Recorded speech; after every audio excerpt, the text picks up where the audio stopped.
પત્રકારોની સાથે સામાજિક જવાબદારી નિભાવવું કેટલું મહત્વપૂર્ણ હોય છે તેનો એક ઉત્તમ દાખલો અમારી દાહોદ લાઈવની ટીમે કર્યું છે.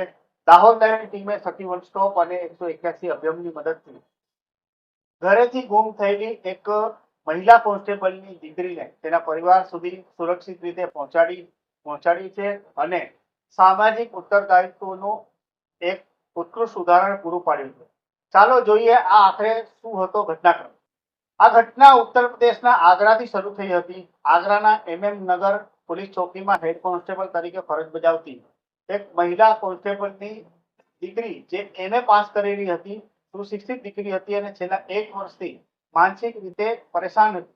ગત તારીખ 7મી મીના રોજ કોઈને કયા વગર આગ્રાથી મુંબઈ તરફ જતી અવધ એક્સપ્રેસમાં બેસીને આ મુંબઈ તરફ નીકળી હતી અને સાંજે જ્યારે ટ્રેન દાહોદ પહોંચી ત્યારે આ દીકરી દાહોદ રેલવે સ્ટેશન પર ઉતરી ગઈ હતી. રાતભર એકલી અટોલી રેલવે સ્ટેશન પર સમય વિતાવ્યા બાદ સવારે તે બજારમાં નીકળી. પહેરેલા કપડે અને દેખાવ પરથી તે સુશિક્ષિત લાગતી હતી. અમારી દાહોદ લાઈવની ટીમ પરની નજર આ યુવતી પર પડી હતી અને તેને પૂછપરછ કરતા આ યુવતી ડરી ગઈ હોવાનું અને કંઈ પણ કહેવા તૈયાર ન હોવાનું લાગી રહ્યું હતું. આખરે દાહોદ લાઈવની ટીમે તાત્કાલિક સખી વન સ્ટોપ અને 181 અભિયાન હેલ્પલાઇનની મદદ લીધી. આ યુવતીનું રેસ્ક્યુ કરાયું અને રેસ્ક્યુ કર્યા બાદ સખી વન સ્ટોપ ખાતે લઈ જવામાં આવી, જ્યાં આ યુવતીનું કાઉન્સિલિંગ કર્યું હતું અને અંતે મહેનત રંગ લાવી વાલી વારસોની શોધખોળ કરવામાં આવી અને આજે તેને ટ્રેન મારફતે પોતાના માદરે વતન પરત મોકલવામાં આવ્યું છે તેની પરિવારજનો જોડે. આ મામલે કેવી રીતે તેમનું રેસ્ક્યુ કરવામાં આવ્યું હતું, આ રેસ્ક્યુ કરનાર સખી વન સ્ટોપની ટીમે શું કહ્યું હતું, કેમેરા સમક્ષ જોઈ. મહિલા અને બાળ વિકાસ વિભાગ સખી વન સ્ટોપ સેન્ટર દ્વારા એક ઉત્તર પ્રદેશ રાજ્યના આગ્રા જિલ્લાની 8 દિવસથી ગુમ થયેલી બહેનને ઘર પરિવાર સુધી પહોંચાડી છે.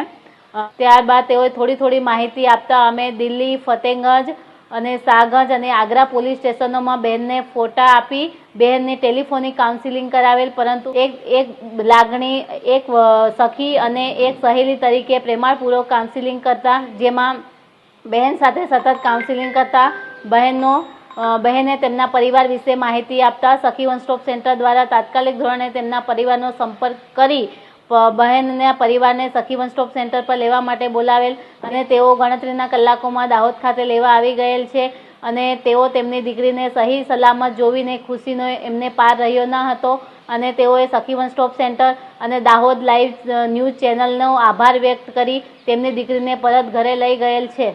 આમ દાહોદ લાઈવ સખી વન સ્ટોપ અને 181 અભિયાનના સંયુક્ત પ્રયાસથી એક પરિવારની દીકરીનું પરિવાર સાથે મિલન શક્ય બન્યું છે.